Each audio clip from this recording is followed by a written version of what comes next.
The Inbound Marketing Engine: How to Attract Your Tribe and Build a Business You Love. A feel-good guide to HubSpot's inbound and content marketing. No fluff, just actionable strategies to grow your audience and your business. Hate marketing? Me too. Here's how to grow an audience by just being helpful. Does the thought of marketing make you feel a little bit sick? Does it conjure images of pushy sales tactics, spammy emails, and shouting into the social media void hoping someone will pay attention?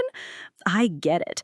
When I started my YouTube channel for my Cambridge dorm room, I wasn't trying to be a marketer. I was just a medical student trying to share useful study tips. Yet millions of people showed up. They weren't drawn in by ads or gimmicks, but by one simple thing. I was genuinely trying to help them. This book is the story of how I accidentally discovered the most powerful and enjoyable form of marketing on the planet. It's a system I later learned HubSpot calls inbound, a way to attract your tribe and build a business you love, not by selling your soul, but by giving away your best stuff. Forget the soul-crushing grind. Forget the leaky funnel. We're replacing it with the feel-good Flywheel, a self-sustaining engine powered by your own happy fans. Inside, you'll discover how to find your unfair advantage and discover the unique content goldmine that only you can tap into. Build an empathy engine to finally understand who you're really helping, making content creation effortless. Conquer the blank page with a system for generating and organizing endless content ideas. Get discovered by Google by learning the simple, non-icky basics of SEO that actually work. Write emails that people look forward to opening and build a community, not just a list. Create wow moments that turn customers into your most enthusiastic and effective marketing team. This isn't a dry textbook filled with corporate jargon. It's a practical, actionable playbook that blends my personal journey with the proven strategies from the world's leading inbound experts. It's for anyone who wants to build something meaningful online without feeling like a fraud. Your journey from reluctant marketer to beloved creator starts now. Open the first page. Introduction: My accidental foray into inbound marketing. All right. Let's have a chat. If you'd told me back in my dorm room at Cambridge University that I'd one day be writing a book about marketing, I probably would have laughed. Seriously, between memorizing the brachial plexus and trying to figure out how to use a washing machine, content strategy wasn't exactly top of my mind. My world was medicine, study schedules, and the occasional late-night board game session with friends. My YouTube channel started in 2017, not as a grand business plan, but as a bit of an experiment. I was neck-deep in revision for my medical school finals, and like a lot of students, I was trying to find better ways to learn. I figured, if I'm spending all this time trying to understand concepts and develop effective study techniques, why not share what I'm learning? Maybe it could help someone else who was struggling with the same things. So I started making videos. They weren't flashy. The lighting was probably terrible, and the editing was, let's just say, a learning process. I was simply sharing my journey in public, my successes, my failures, and the little productivity hacks I was discovering along the way. I was, in essence, just learning out loud. And then something unexpected happened. People started to show up. The channel began to grow.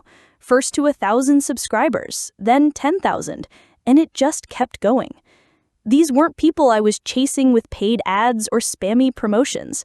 They were individuals from all over the world who found my videos because they were searching for answers to the very problems I was trying to solve. They were drawn in by the value I was offering, not by a sales pitch. It wasn't until later that I stumbled upon the term inbound marketing, and a huge light bulb went on in my head. I discovered HubSpot Academy online and started diving into their courses. Their philosophy was all about attracting people by creating valuable content and experiences tailored to them. It's about being helpful and human, building trust and creating meaningful relationships. It's about drawing people in, not pushing your message out. Reading this, I had a moment of realization. Hang on, This is what I've been doing by accident.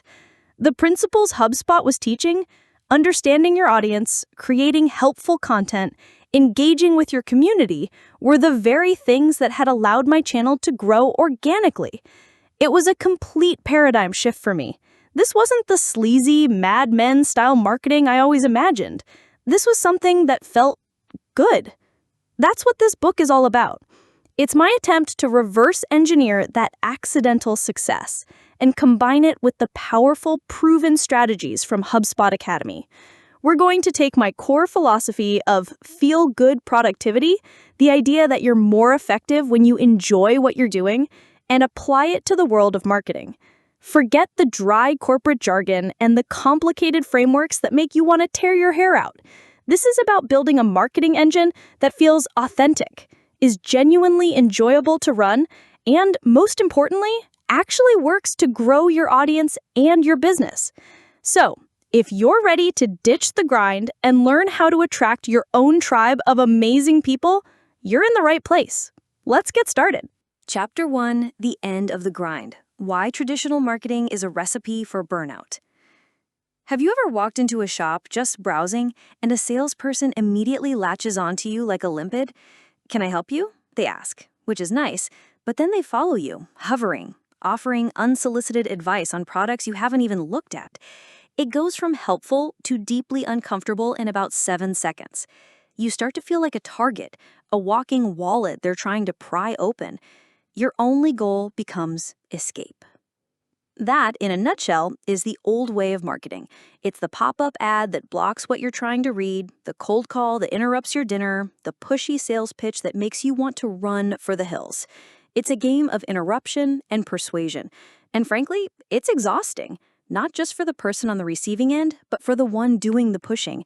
It's a constant uphill battle, a grind. And as I've learned in my own life and research, grind is the fastest path to burnout. Now, contrast that with a different experience. Imagine you're trying to learn a new skill, let's say how to bake sourdough bread. You go on YouTube and find a channel where a friendly baker clearly and enthusiastically explains the entire process. They offer a free guide on their website with schedules and checklists. You join their email list and get weekly tips and new recipes. You feel supported, empowered, and genuinely grateful. When that baker eventually offers an advanced course or sells their own line of baking tools, are you annoyed? Probably not. You're actually happy to support them because they've already given you so much value. That's the new way. That's inbound marketing. It's about being so helpful that people are naturally drawn to you. Introducing the Flywheel. Forget the leaky funnel. For years, the standard model for thinking about growth was the marketing funnel. You'd pour a ton of people in at the top, awareness, a smaller number would move to the middle, consideration, and a tiny trickle would come out the bottom as customers, decision. The problem with the funnel is that it views customers as an afterthought. They are the output, the end of the process. All the energy you spent acquiring them, poof, gone. You have to start from scratch every single time. It's incredibly inefficient. This is where HubSpot's Flywheel model comes in, and it's a game changer. A flywheel, if you remember from physics class, is a wheel that's incredibly energy efficient. It's designed to store and release energy. The more momentum it has, the harder it is to stop, and the more energy it puts out. Now, think of your business as a flywheel with your customers at the very center. The model has 3 phases. Attract. You pull people in with valuable content and conversations that establish you as a trusted advisor.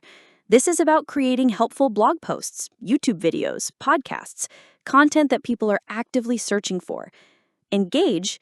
Once they're in your orbit, you focus on building relationships. You present solutions and insights that align with their pain points and goals, making it easy for them to buy from you. Delight. After they become a customer, you continue to provide support and help them succeed. This creates an exceptional customer experience that turns them into happy fans. And here's the magic. Those happy, delighted customers become the force that spins the flywheel. They drive referrals and repeat sales. They leave glowing reviews and spread the word. They become your best marketers, adding more energy and momentum to your growth, which attracts new customers. It becomes a self-sustaining circular engine. Your happy customers are the fuel for your growth. The feel-good advantage. This is where it all clicks for me and connects directly to my core philosophy of feel-good productivity. The old funnel model is a grind. It's about hustling, pushing, and constantly feeding the beast. The flywheel, on the other hand, is about creating positive energy. It reframes marketing from a series of pushy, cringeworthy tactics into a fulfilling and enjoyable process. When you focus on attracting, engaging, and delighting, you're not trying to trick anyone. You're genuinely trying to help. You're creating content you're proud of, building a community you care about, and taking pride in the success of your customers. The goal shifts from how can I extract value from this person to how can I provide value to this person. This approach eliminates the soul-crushing aspects of traditional marketing because it's built on empathy and generosity. It feels good to help people solve their problems. It feels good to create content that inspires and educates. And it feels amazing when those people, in turn, help your business grow. This isn't just a semantic difference, it's a profound shift in mindset that transforms marketing from a chore into a source of energy and joy. That, my friends, is the feel-good advantage. Chapter 2, The Empathy Engine. Who are you really helping? All right, so we've established that the old way of marketing feels a bit like a grind and that the flywheel is a much more enjoyable, sustainable way to grow. But for that flywheel to spin, it needs a powerful source of energy. And that energy is empathy. If your business is the flywheel, then empathy is the engine that drives it. It all starts with a simple yet profound question. Who are you actually trying to help? If your answer is everyone, then you're not really helping anyone. Let's be honest. For the first year of my YouTube channel, I didn't have a clue. I was just making videos that I would have found useful. It worked, to a point, but to really build something meaningful, you have to go deeper. Beyond demographics, the power of buyer personas. When I first started learning about this stuff, I came across the term target audience. It sounds so corporate and cold, doesn't it? It brings to mind images of marketers in a boardroom looking at charts that say, females 25 to 34 interested in yoga. It reduces real complex human beings to a set of data points. I wasn't making videos for males aged 18 to 24 interested in education. I was making videos for someone like my past self, a slightly overwhelmed medical student trying to figure out how to study more effectively without sacrificing his entire social life. And as the channel grew, I started reading the comments and emails. I discovered I was also talking to a 45-year-old professional changing careers, a 16-year-old high school student preparing for exams, and a 30-year-old entrepreneur trying to build a business. This is where the idea of a buyer persona comes in, and it's a concept from HubSpot that I absolutely love. A buyer persona is a semi-fictional representation of your ideal customer based on market research and real data about your existing customers. The fancy term for this is basically making up a pretend friend who represents the people you want to help. Instead of a sentient spreadsheet, you create a character. You give them a name, a job title, goals, and challenges. For my own brand, one of our personas is Ambitious Alex. Who is Alex? Alex is 22, just graduated, and is starting their first real job. What are Alex's goals? To excel in their new role, learn new skills quickly, and maybe start a side hustle they're passionate about, but without burning out. What are Alex's challenges? They feel a bit of imposter syndrome. They struggle with managing their time effectively now that they don't have a university schedule, and they're worried about turning into a boring corporate drone. Suddenly, males and females 18 to 24 becomes Ambitious Alex. When I'm thinking of a new video or course, I don't ask, what would my target demographic like? I ask, what would genuinely help Alex right now? It transforms the act of creation from a guessing game into an act of service for a person you feel you know. A day in their life, understanding the buyer's journey. Okay, so now you have your persona. Let's call her Ambitious Alex. The next step is to understand that Alex doesn't just wake up one day and decide to buy your product or consume your content. She goes on a journey. HubSpot calls this the buyer's journey, and it's a simple framework for understanding the process someone goes through leading up to a purchase. It has 3 stages: awareness, consideration, and decision. Let's make this super simple with an analogy we can all relate to: a headache. Awareness stage. You have a problem, but you don't have a name for it yet. You're just aware of a symptom. Headache analogy. Ugh, my head is throbbing. Why do I have this weird pain behind my eyes? Content example. At this stage, you're not searching for a specific brand of painkiller. You're Googling things like causes of headaches, how to relieve eye strain, or symptoms of dehydration. Your job as the helpful marketer is to create content that answers these top-level questions, like a blog post titled, "5 Surprising Reasons Your Head Hurts at Work." You're not selling anything. You're just helping them identify their problem. Consideration stage. You've now given your problem a name and are researching all the available options to solve it. Headache analogy. Okay, I have a tension headache. What can I do about it? Should I take paracetamol, ibuprofen, drink more water, do some stretches, meditate? Content example. Here, you create content that compares different solutions. Think paracetamol versus ibuprofen, which is right for you, or a 10-minute meditation guide for headache relief. You're helping people weigh their options.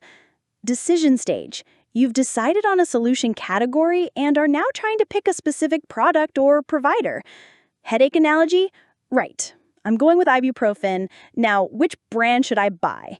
Nurofen, a generic store brand? Which one works fastest? Which is best value? Content example. This is where you can be more specific about your offering. Think case studies, testimonials, product demo videos, or a comparison page showing why your solution is the best choice for them. By understanding this journey, you can create the right content to help your persona at the exact moment they need it. It's the difference between being a helpful guide and a pushy salesperson. The so what test. Now we have our who, the persona, and our when, the buyer's journey. The final piece of the empathy engine is the what. How do we ensure that every piece of content we create is genuinely valuable? I want you to imagine you have a fantastic idea for a blog post or a video. You're buzzing with excitement. Before you write a single word, I want you to apply a simple, brutal, and incredibly effective filter. I call it the so what test. You state your content idea, and then you ask from the perspective of your buyer persona, so what? You. I'm going to write a blog post about the history of the Pomodoro technique. Ambitious Alex. So what? Why should I care? How does that help me with my imposter syndrome or my workload? You. Okay, fair point. How about this? A guide to using the Pomodoro technique to manage your workload and beat overwhelm in your first job. Ambitious Alex. Oh, okay, now I'm listening. The so what test forces you to translate features into benefits. It stops you from creating self-indulgent content and forces you to frame it in a way that directly addresses your persona's goals or challenges. It's a constant, gentle reminder that you are not the hero of the story. The person you are trying to help is. By combining a deep understanding of your persona, a map of their journey, and a ruthless commitment to passing the so what test, you build an empathy engine. This engine will power your flywheel, ensuring that everything you create is built on a solid foundation of trust, generosity, and genuine value. Chapter 3. The Content Creation Machine, Finding Your Unfair Advantage. Okay, let's get our hands dirty. We've talked about the why, moving from the grind to the flywheel, and the who, our empathetic engine for understanding our audience. Now it's time for the what. What on earth are you actually going to create? This is often where people get stuck. The thought of having to churn out an endless stream of blog posts, videos, and social media updates is enough to make anyone want to go and lie down in a dark room. The fear is twofold. What if I'm not an expert? And what if I run out of ideas? Trust me, I've been there. When I started, I felt like a massive imposter. Who was I, a medical student, to be giving out advice? But I've come to learn that content creation isn't about being the world's foremost expert. It's about being one step ahead of the people you're trying to help. This chapter is about building a machine that makes creating genuinely valuable content feel less like a chore and more like a creative, energizing habit. Your content sweet spot, finding your unfair advantage. The first step isn't to brainstorm 100 random ideas. It's to find your unique corner of the internet, your content goldmine. I like to think of this as your unfair advantage, and you find it at the intersection of three things. Imagine drawing three large, overlapping circles. The first circle is what you're passionate about. What topics do you find yourself reading about late at night? What could you talk about for hours without getting bored? For me, this was productivity, technology, and learning how to learn.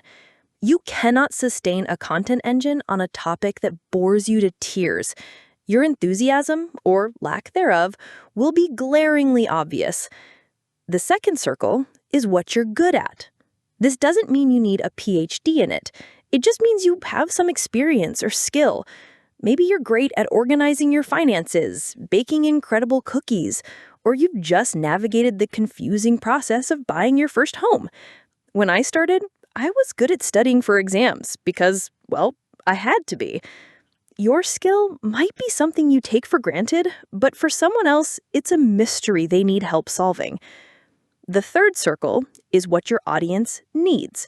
This is where our friend Ambitious Alex, or your own buyer persona, comes in. What are their goals? What are their pain points? What are they searching for on Google at 2 a.m.? My audience needed to know how to study for exams without burning out. Your content sweet spot is that beautiful, magical area in the middle where all three circles overlap. It's the intersection of your passion, your skill, and your audience's needs. This is your unfair advantage. When you create content from this spot, it feels authentic because you genuinely care about it. It's credible because you know what you're talking about. And it's valuable because it directly addresses a real problem for your audience. From ideas to action, a system for endless content.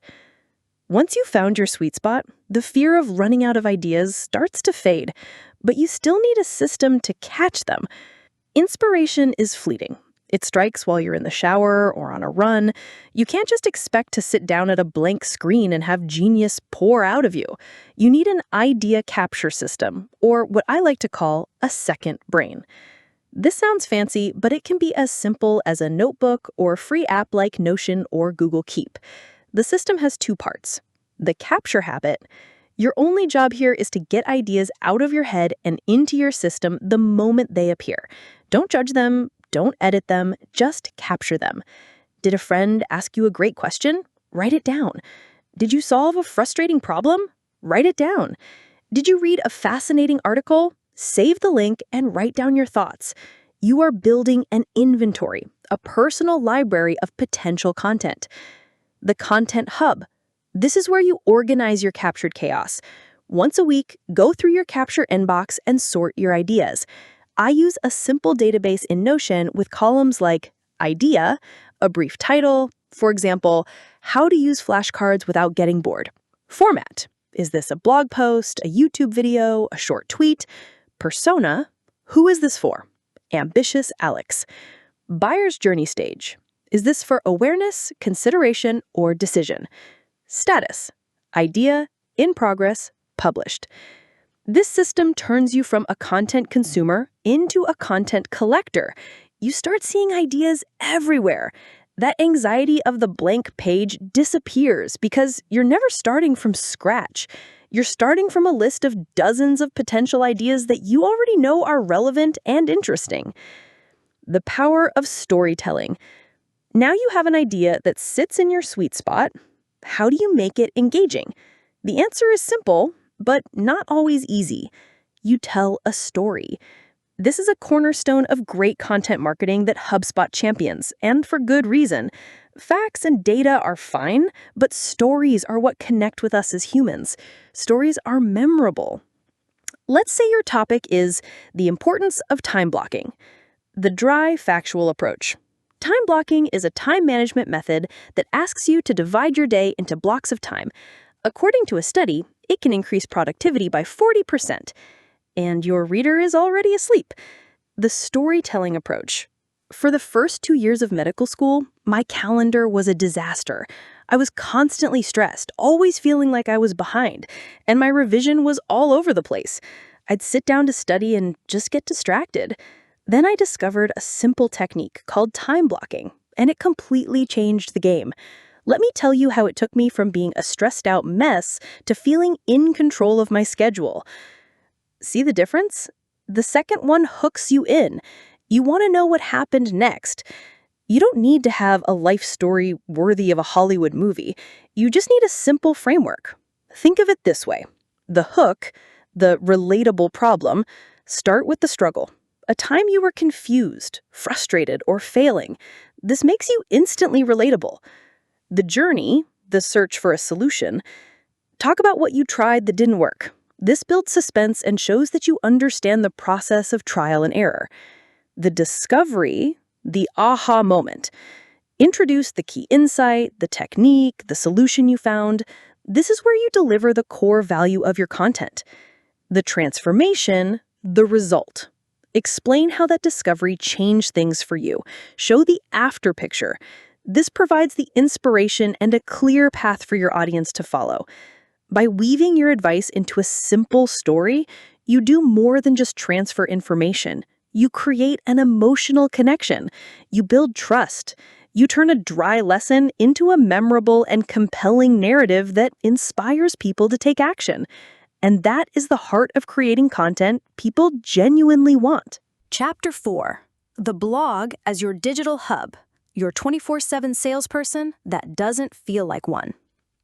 All right, so you found your content sweet spot, and you've built a system to capture your brilliant ideas. Now, where do you put them? While it's tempting to jump straight to the flashy world of YouTube or TikTok, I want to make the case for what might seem like a boring, old-school tool, the humble blog. Let me be clear, if you are serious about building an audience and a business online, your blog is the single most important asset you will ever build. It's not just a place to post articles, it's your digital home, your central hub, your foundation. Everything else, your social media, your videos, your podcast, revolves around it. Why your blog is your most important asset? Think about it this way. Platforms like YouTube, Instagram, and Twitter are like rented land. You can build a beautiful house on them, but the landlord, Mark Zuckerberg, Elon Musk, etc., can change the rules overnight. They can change the algorithm, demonetize your content, or even delete your account without warning. You are fundamentally not in control. Your blog, on the other hand, is property you own. It's your piece of digital real estate.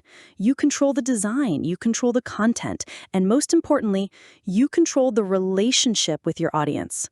No algorithm can take that away from you. This is the cornerstone of a great content strategy. Your blog becomes the ultimate destination. It's the place you send people to from your videos and social posts to get more detail. It's where you house your most valuable in-depth guides. And because it's made of text and images, it's the easiest asset for search engines like Google to find and understand. It's your 24/7 salesperson that doesn't feel like one, working tirelessly in the background to attract the right people to you, even while you sleep. How to write a blog post people actually read. Let's be honest, we've all clicked on a blog post only to be greeted by a terrifying wall of text and immediately hit the back button. The goal isn't just to write, it's to write in a way that people will actually consume. People don't read on the internet, they scan. Your job is to make your content as easy and enjoyable to scan as possible. Here are a few simple, actionable rules. Your headline is 80% of the battle. Your headline has one job: to make a promise and get the click. Be specific and focus on the benefit. Instead of a guide to time management, try 7 time management tips for students who also want a social life. It speaks directly to a persona and promises a clear outcome. Hook them in the first sentence. Start with a relatable problem or a story. Just like we talked about in the last chapter, hook them in immediately. My first year of university was a productivity disaster is infinitely more interesting than, in this article, we will discuss. Break up the text. This is crucial. No one wants to read a paragraph that is 15 lines long. Keep your paragraphs short, 2 to 3 sentences max. Use bullet points, like this one, numbered lists, and bold text to highlight key ideas. It makes the page feel less intimidating and guides the reader's eye to the important bits. Use images and subheadings. Sprinkle in relevant images, charts, or even just funny GIFs to break up the text and add visual interest. Use clear, descriptive subheadings to structure your post. This allows a scanner to quickly find the section that's most relevant to them. Writing for the web isn't about dumbing down your ideas. It's about respecting your reader's time and attention by presenting those ideas in the most accessible way possible. The SEO game demystified. Okay, deep breath. We need to talk about SEO, or search engine optimization. This term alone is enough to send most people running for the hills, picturing complex code and shady tricks. I want you to forget all that. Let's reframe it. SEO is not about tricking Google. It's about making it easy for Google to find your content and recommend it to the right people. It's an act of service. That's it. You don't need to be a technical wizard to get started. Just focus on one thing: keywords. A keyword is simply the phrase someone types into Google when they have a problem.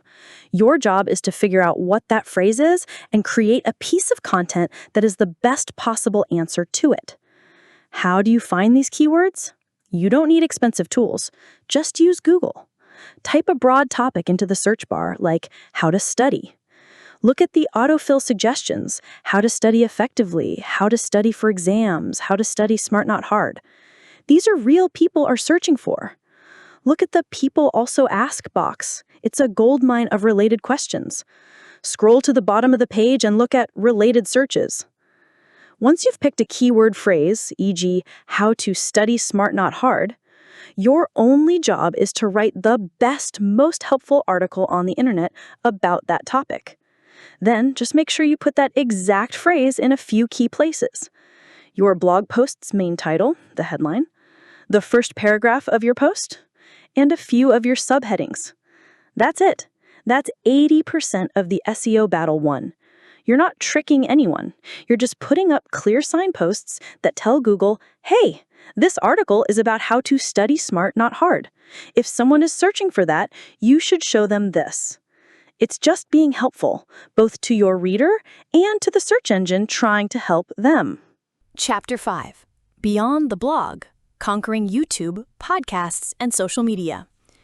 Once your blog, your digital hub, is up and running, it's time to start building the spokes of your wheel. This is where we venture into the world of video, audio, and social media. But before you rush off to create an account on every platform known to man, let's pause. The goal here isn't to be everywhere. That's a recipe for burnout. The goal is to be strategic, choosing your battlefield. The feeling that you need to be on TikTok, Instagram, YouTube, LinkedIn, and whatever new platform launched last Tuesday is overwhelming. The good news is you don't. It is far, far better to be a master of 1 or 2 platforms than to be mediocre on 5. So how do you choose? Go back to the content sweet spot framework from Chapter 3. Where does your audience actually hang out? Think about Ambitious Alex. Where are they spending their time online? They're probably on YouTube looking for tutorials, maybe on Instagram for inspiration, and potentially on LinkedIn as they start their career. They're less likely to be on Facebook. Go where your people are. Don't try to drag them to a platform they don't use. What format aligns with your strengths and passions? This is just as important. If the thought of being on camera fills you with dread, don't start a YouTube channel. If you love talking but hate editing video, a podcast might be perfect for you. If you're a brilliant writer who can craft a killer sentence, Twitter or LinkedIn could be your goldmine. When I started, I chose YouTube because A, I was comfortable on camera, and B, it's a visual medium, which was perfect for showing people how I use certain study techniques or apps. I leaned into my strengths. Your job is to do the same. Pick one primary platform, in addition to your blog, and focus on getting really good at it. Repurposing like a pro. Work smarter, not harder. Now for my favorite productivity hack of all time, repurposing. This is the secret to creating a high volume of content without working 100 hours a week. The core idea is simple. Create once, distribute forever. You start with one large foundational piece of content, your pillar content. This could be a detailed YouTube video or an in-depth blog post. Then you slice and dice it into dozens of smaller pieces for other platforms. Let's say your pillar content is a 15-minute YouTube video on how to beat procrastination. Here's how you can repurpose it. Blog post. Take the video script, clean it up, add some headings and images. Boom, you have a comprehensive blog post. Podcast. Strip the audio from the video, add a quick intro and outro. Boom, you have a podcast episode. Instagram/LinkedIn carousel. Pull out the 5 main tips from the video, create a simple 6-slide carousel post with a title slide and 1 slide for each tip. Instagram Reels, YouTube Shorts, or TikTok. Find the most interesting 60-second clip from the video, add some captions. Boom, you have a short-form vertical video. Tweets. Pull out 3 to 4 quotable, punchy lines from the script. You can schedule them as individual tweets. You could even create a thread expanding on the main points. From one creative effort, you've just generated content for a week or more across 5 different platforms. This isn't about being lazy, it's about being efficient. You're maximizing the value of your hard work and reaching people on the platforms they prefer. The social media flywheel. Finally, let's talk about how to use social media in a way that feels good and actually works. Too many people use it as a broadcast megaphone. New video, link in bio, read my new blog post. This is the pushy salesperson approach, and it's not very effective. Instead, think of social media as a way to power your flywheel. Attract. Use your repurposed content, the short clips, the carousels, to provide value natively on the platform. Hook people with a helpful tip or an interesting story. Your goal isn't just to get a click, it's to get them interested in you and your ideas. Engage. This is the most important part. Social media is meant to be social. Ask questions, run polls, reply to comments, start conversations in the DMs. When someone comments on your post, they are giving you their most valuable asset, their attention. Honor that by engaging with them. This is how you turn a passive follower into an active community member. And delight. Go the extra mile. If someone shares your work, thank them publicly. Celebrate the successes of your followers. Use the platform to listen and learn. This is what creates true fans, people who feel seen and valued. And those fans are the ones who will share your work enthusiastically, adding their energy to your flywheel and helping you attract even more people. By using social media this way, you transform it from a promotional chore into a powerful engine for community building and engagement. Chapter 6. The Generosity Game. Giving away your best stuff for free. All right, I want you to consider a slightly radical idea, one that might make the traditional business-minded person a bit nervous. The best way to build a thriving audience in business is to give away your best stuff for free. I know what you might be thinking. Allie, have you lost your mind? If I give away my best ideas, why would anyone ever pay me for anything? It feels completely counterintuitive, like a chef giving away the recipe to their signature dish. But I promise you, this is the most powerful mindset shift you can make.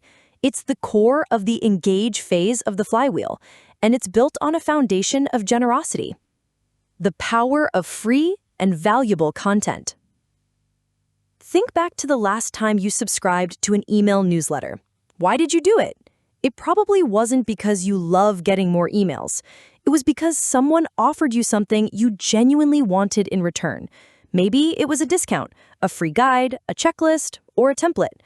This is a core principle of HubSpot's inbound marketing philosophy.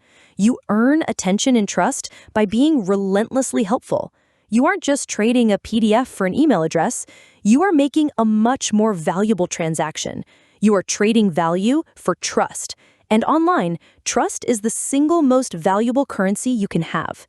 When I was deep in the medical school trenches, I started creating detailed notes and flashcards on how to memorize vast amounts of information. Later on, when I started making videos about these techniques, I decided to give away some of those resources for free. My friends thought I was mad. You spent hundreds of hours on these. You should sell them.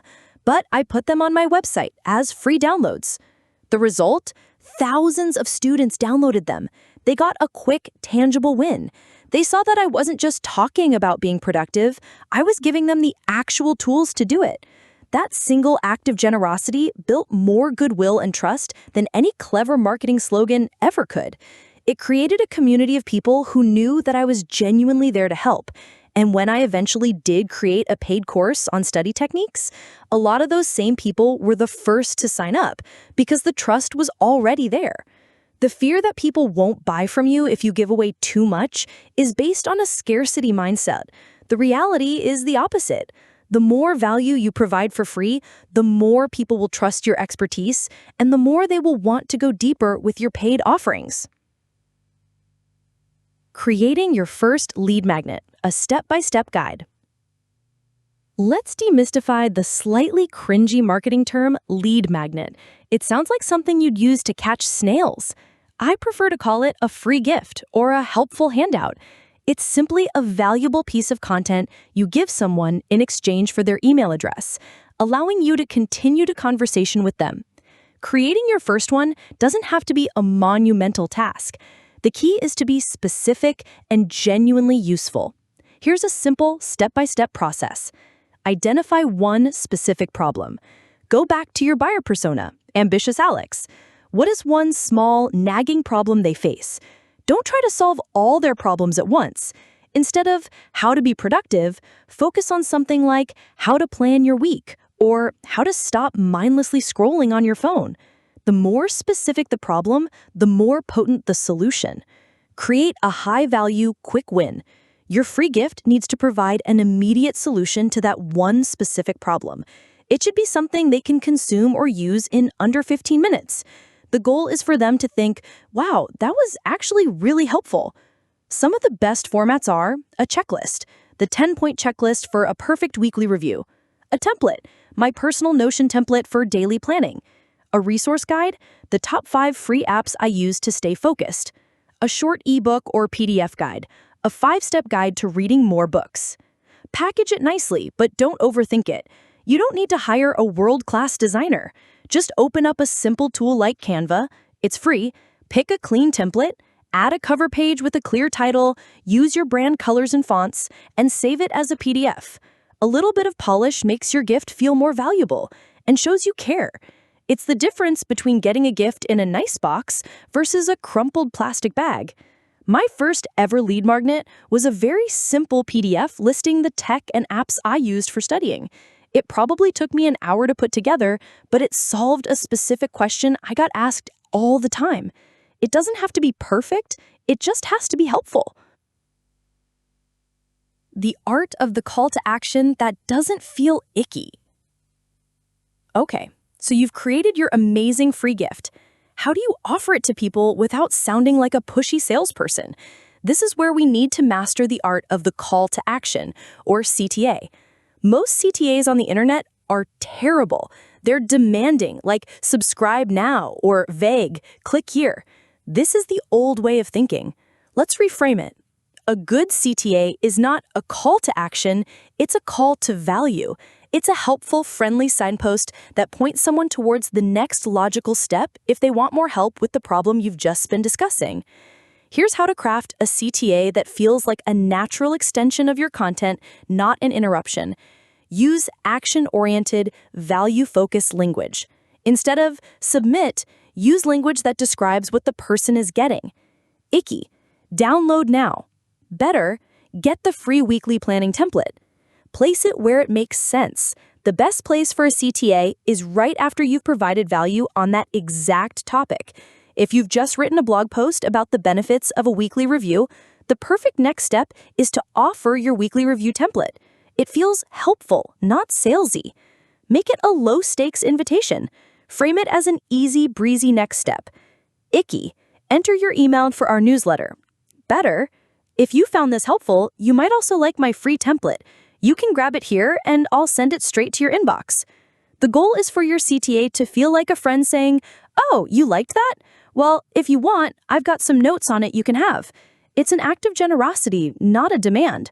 By mastering this, you build your email list, your most valuable owned asset, in a way that strengthens relationships and builds trust from the very first interaction. Chapter 7. The Conversation Starter, Nurturing Relationships at Scale.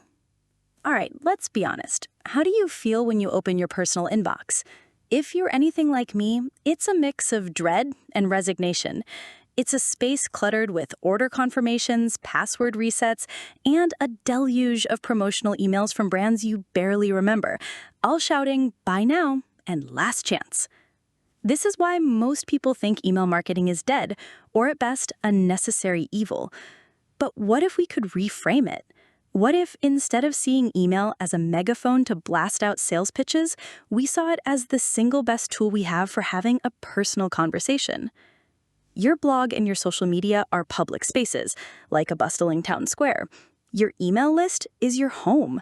It's the digital equivalent of inviting someone over for a cup of tea.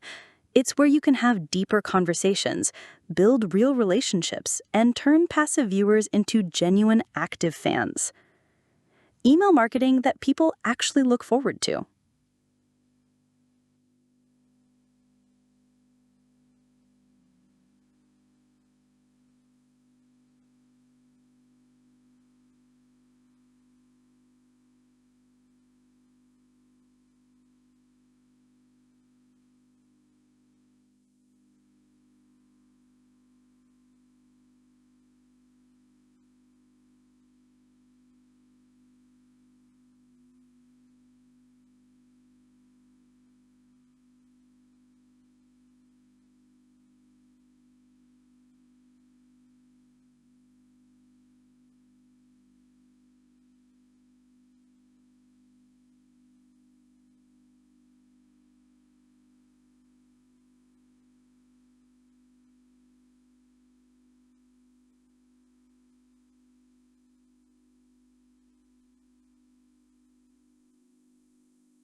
Chapter 8, The Surprise and Delight Engine.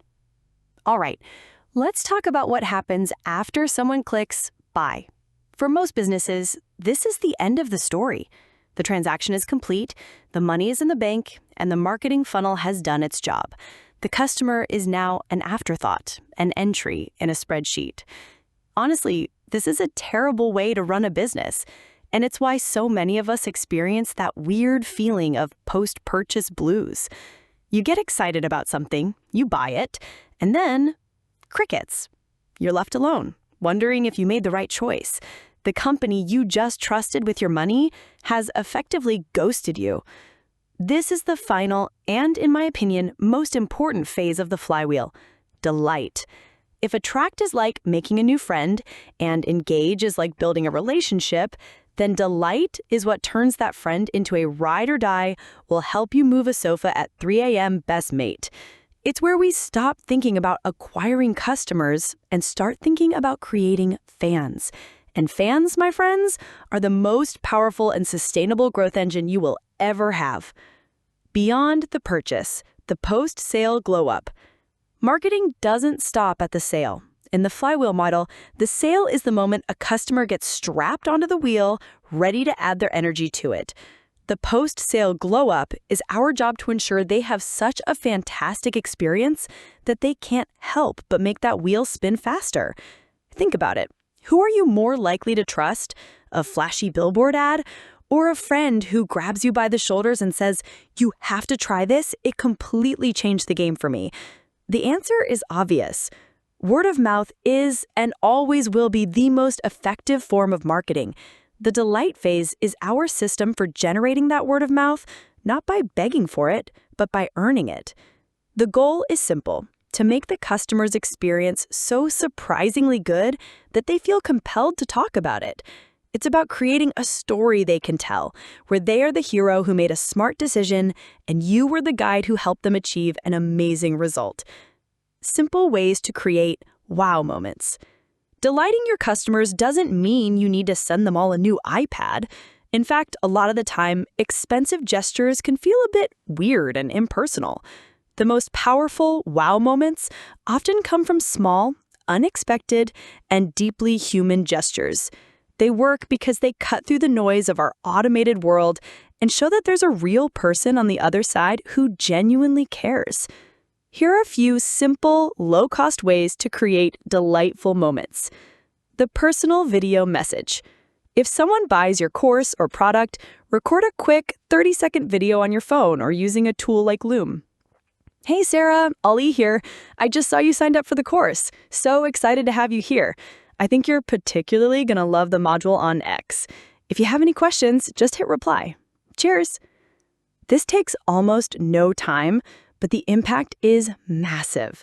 No one expects to get a personal video from the creator. The unexpected bonus. A few weeks after someone has purchased from you, send them an email with a surprise. "Hey, just wanted to say thanks again for being a customer. As a little bonus, here's a free PDF guide I put together on a related topic. Hope you find it helpful." It's an unexpected gift that reinforces the value you provide. Celebrate their success. If a customer shares a win with you, they passed an exam, they launched their website, celebrate it. With their permission, feature them in your newsletter or on social media. This does two things. It makes that customer feel like a rock star, and it provides powerful social proof to everyone else. Handwritten notes for high-ticket items. If you sell a high-ticket product or coaching, never underestimate the power of a handwritten note. In an age of overflowing inboxes, getting a real piece of mail with a thoughtful, handwritten message is a delightful anomaly. It shows you took the time to do something that doesn't scale. The common thread here is the element of surprise. It's about going just one step beyond what is expected. These small gestures are what get remembered, screenshotted, and shared. Harnessing the power of your fans. Okay, so you've delighted your customers and created some wow moments. You now have a growing group of people who love what you do. These are your true fans. Now, how do we empower them to spread the word and add their energy to the flywheel? This isn't about being manipulative or transactional. It's about making it easy and rewarding for people who already want to share your work. Just ask nicely. This is the simplest step, and one we often forget. After a customer has had a positive experience or shared a win, it's the perfect time to ask, "I am so thrilled you found this helpful. If you have any friends or colleagues who are struggling with the same thing, I'd be incredibly grateful if you shared this with them." It's a simple, low-pressure invitation. Make it easy to share. Don't make them work for it. Include share buttons on your content. When a student completes your course, give them a cool-looking certificate with their name on it that they can easily post to LinkedIn or Twitter. Create memorable, quotable phrases that are easy to repeat.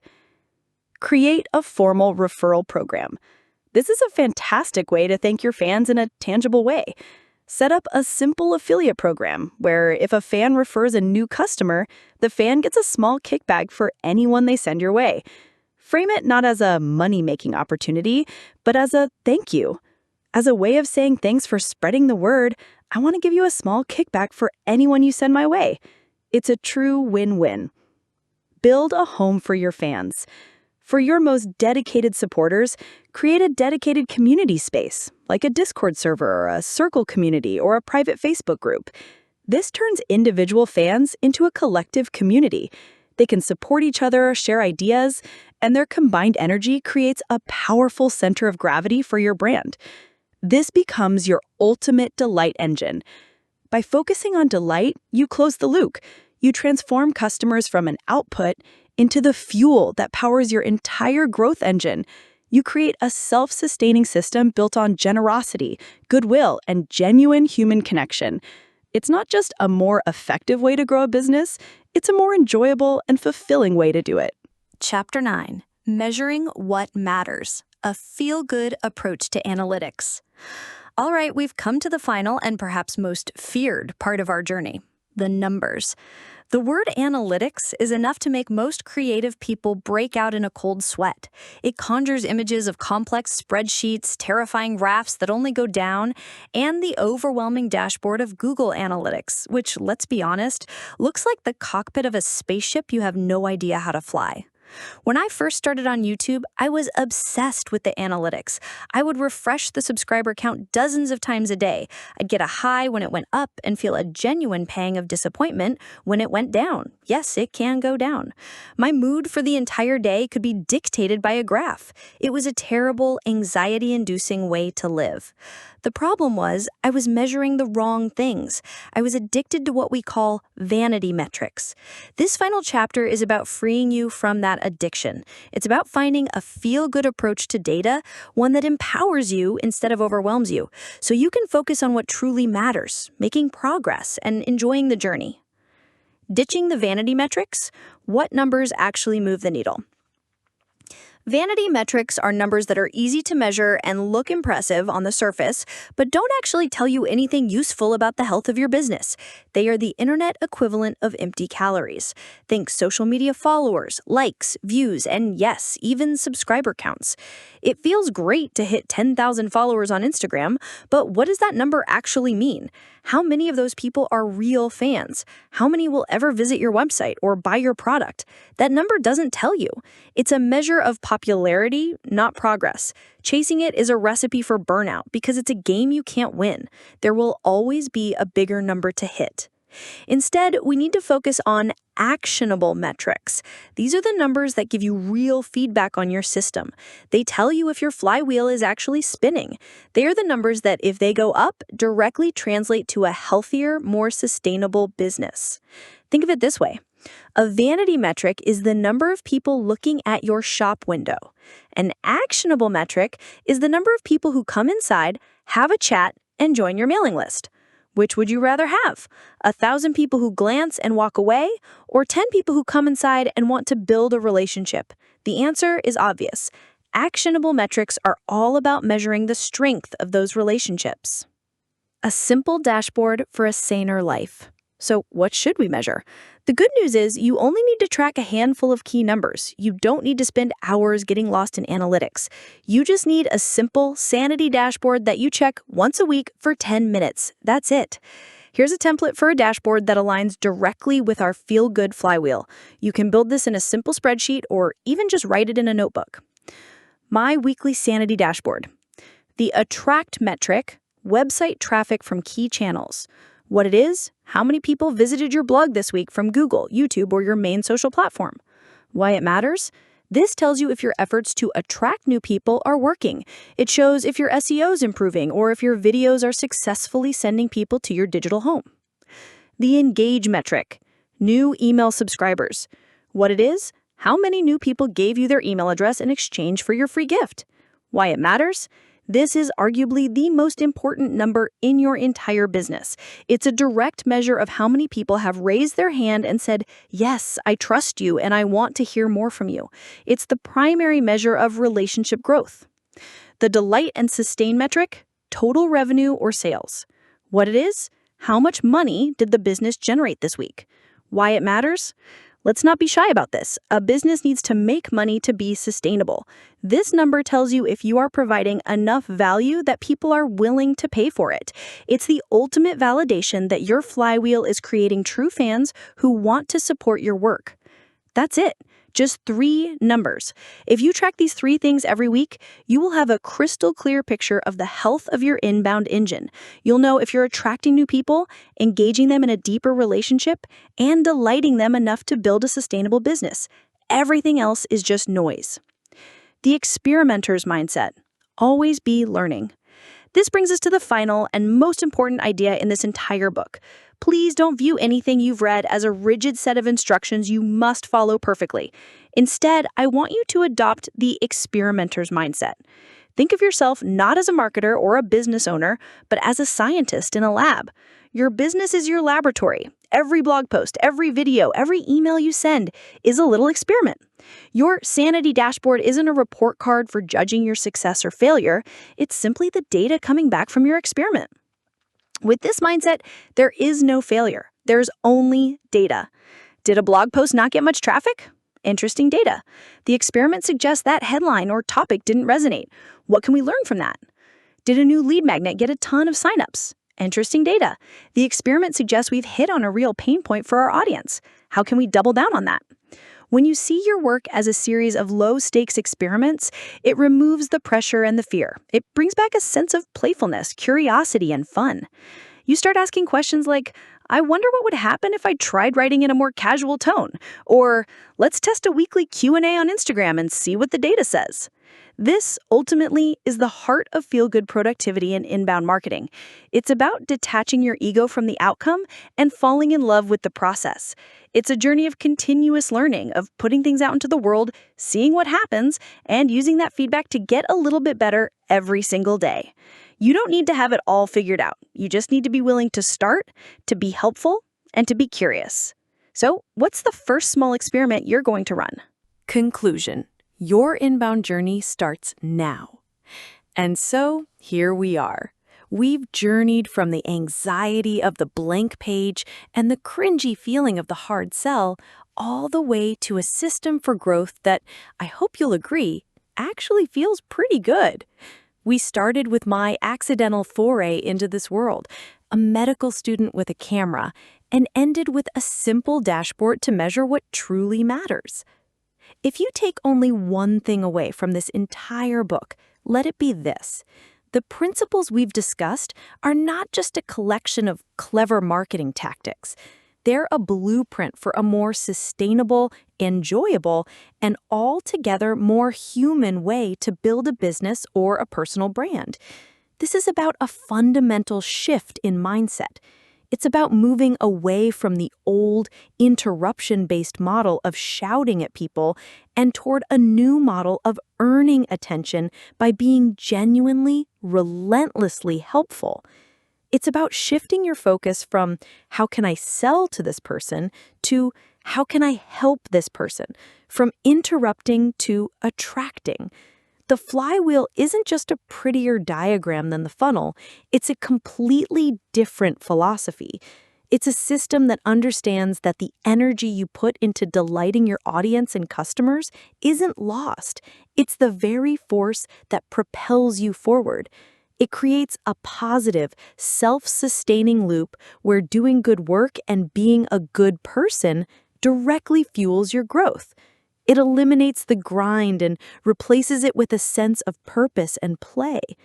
By focusing on creating genuine value through your content, your interactions, and your products, and building real, authentic relationships, you're doing more than just building a better business.